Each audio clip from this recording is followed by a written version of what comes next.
Every 40 seconds, a person who need not die, dies of their own hand. Peace is not a flower that blossoms within you. You have to enforce it. So, did this young man die only because of nepotism?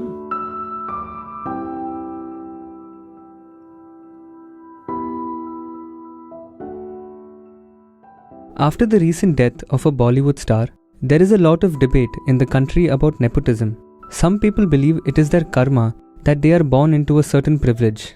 Is this true?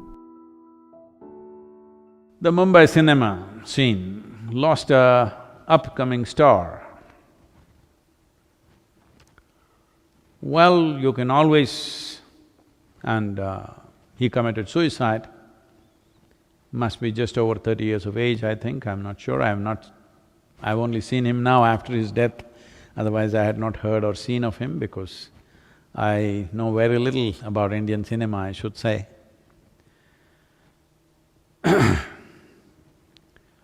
So this young man who had a one, I think, very successful movie, who is an upcoming star, people were looking at him as a promising talent. Suddenly, one morning he commits suicide, hangs himself. So kind of people are shocked. While you're particularly aiming at nepotism, well, that could also have added to things. But you must understand, every year, 800,000 people take their own life. Between 15 to 29 years of age, suicide is one of the biggest causes of death in the world. 800,000 people per year means every 40 seconds somebody is taking their own life.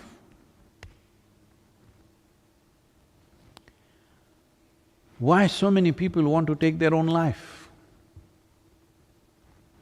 Because in terms of food, world is better organized than ever before. Very few nations in the world still suffer from starvation. All other places, 30% of the world's population is obese, that means definitely there is no starvation. But certain part of the world, another 30% maybe, or another 20% in the world, unfortunately, are malnourished, a small number is towards starvation. In many ways, compared to any time in the history of humanity, our food is better organized. So that's not the reason for death, that people could not find food and they died. No, they're killing themselves. Healthy people, well-to-do people are killing themselves.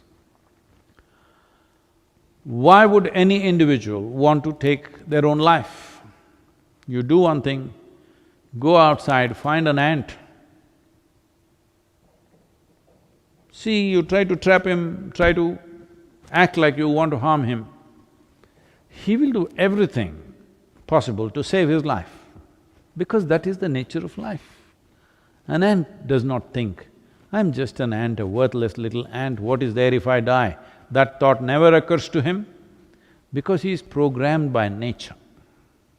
That life is the most significant dimension that's happening to him. Other aspects of his life, whether they're happening or not, we do not know. But he clearly knows the most fundamental and significant element of his life is life itself. Every creature in this world understands that. Only a human being somehow can defeat this. When your survival is in question, you also understand that. But when survival is not in question, then your psychological realities become bigger than your existential reality. Because of this, if it's wrong kind of thought process and emotions start happening, you will start moving in this direction. Well, there's a whole lot of people who constantly hitting me because I said, whether you are well or ill, physically and mentally, is your choice. Well, Sometimes you may get infected with something. Infections and things that come from outside are different. But things that you generate from within is entirely your choice. You may not know how you're making the wrong choices, but knowingly or unknowingly you're making the wrong choices because all chronic sufferings that you have, physical or mental, is generated from within. Maybe it is so strongly generated, sometimes you feel helpless about it. True, I agree with that. But at the same time, how much intensity of problem do you suffer and how you suffer is definitely controllable from within. A whole lot of people go into depressed modes at various times in their lives when things don't happen the way they think it should happen. If two things today do not happen the way you want them to happen, by today evening you may be somewhat depressed. In the evening, you may sit there and talk yourself out of it, or maybe you sit with your friend and they talk you out of it, sit with a loved one and they talked you out of it, or you slept over it and tomorrow morning you are out of it. This is happening to a whole lot of people. But some people go into that and they are not able to come out. The slope was too steep, they could not climb up that evening or next day. They lasted for 3 days or 5 days and then they sought professional help. If you seek professional help also, in the initial stages, they're only trying to talk you out of it. You can call it a therapy, you can call it whatever. Essentially, they are trying to talk you out of it. Maybe they're professionally trained to do that, but your loved one or your friend may do it in their own way, or you might do it in your own way. So I'm saying, if you have slid into a depressed state, you can be talked out of it. If somebody can talk you out of it, you can also talk yourself out of it. You must understand, staying sane is hard work, because going crazy is so easy. Staying sane in every kind of situation that you face is lots of work. Somebody was asking me this question about peace.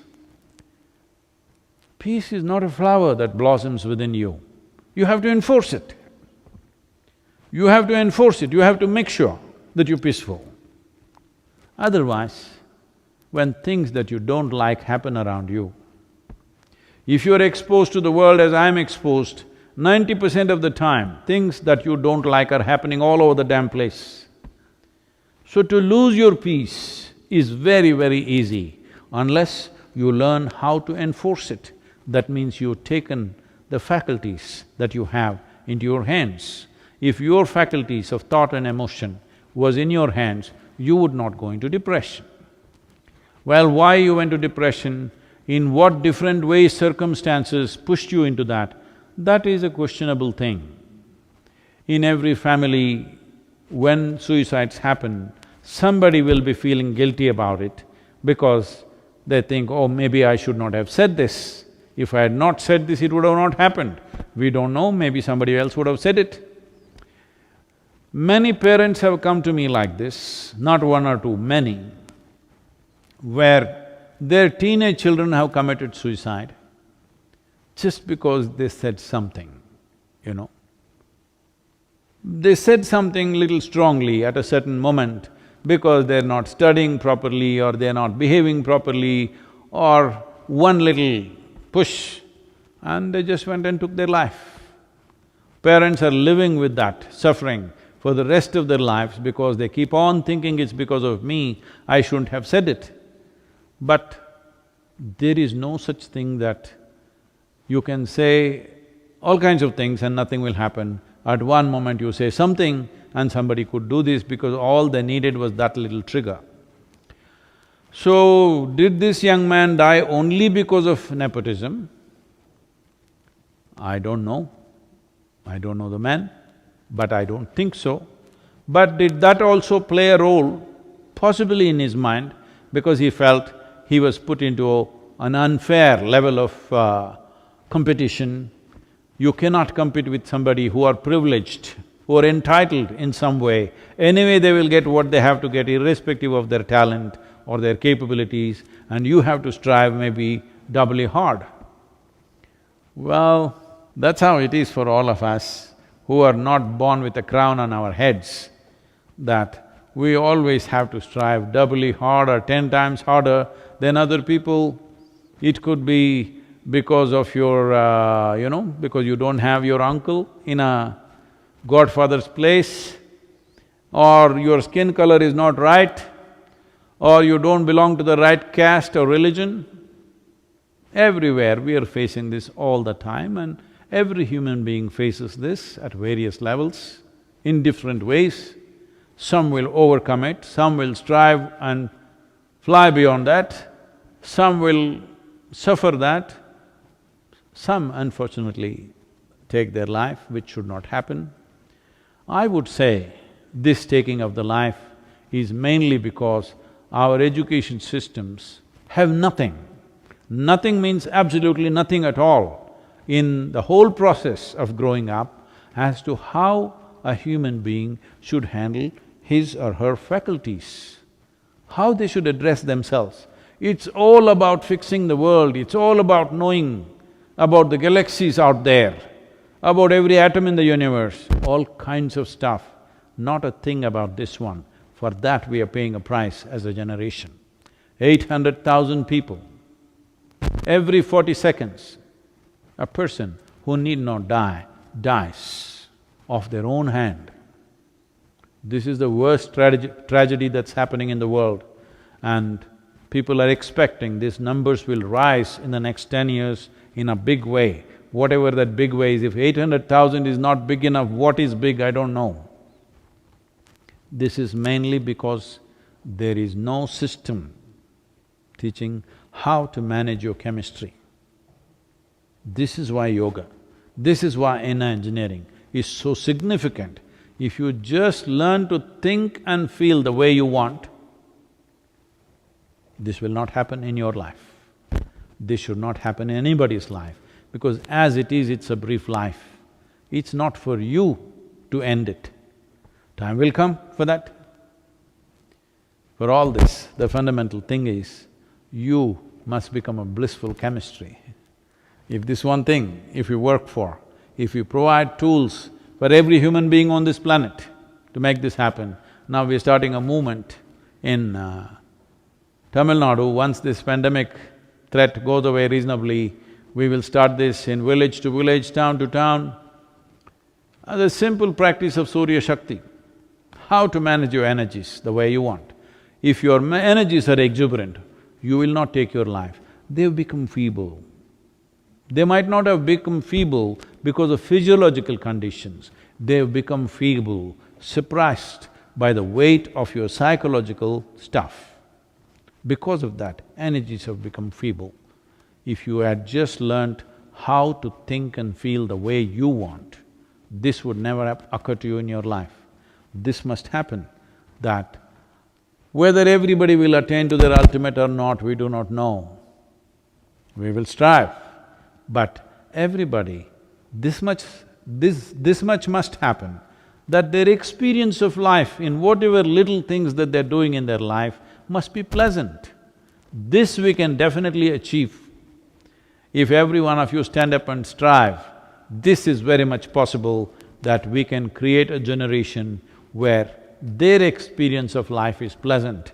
They need not imbibe any chemicals in the form of drugs, alcohol or this or that. Simply to sit here peacefully and blissfully, every human being should be capable of this, because this much awareness and intelligence is invested in every human being.